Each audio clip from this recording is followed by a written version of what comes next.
How do I look? Ayan nga po. Kayo po ay kumain na. Ari ako'y kakain pala ngayon. Ang oras na.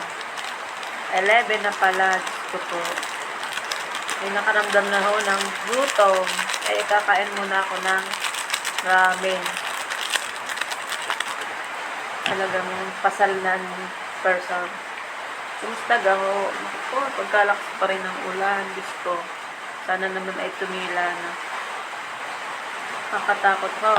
Buti na nga lang ko at walang masyadong kulog at kidlat. Hindi kagaya noong nakaraang October. Nung ako'y binaha din sa loob ng aking bahay. Gawa ng pagkalakas ng ulan.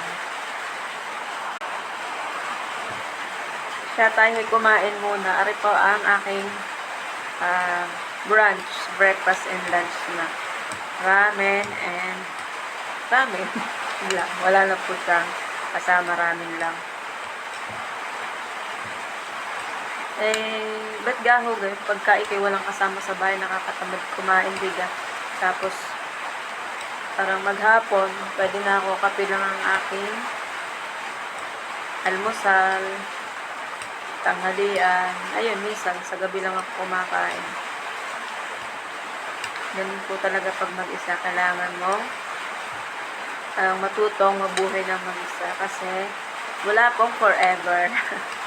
Kaya lahat po ay temporary lang. Kaya nasanay ko na ang sarili ko na mag-isa na lang. Kain po kayo.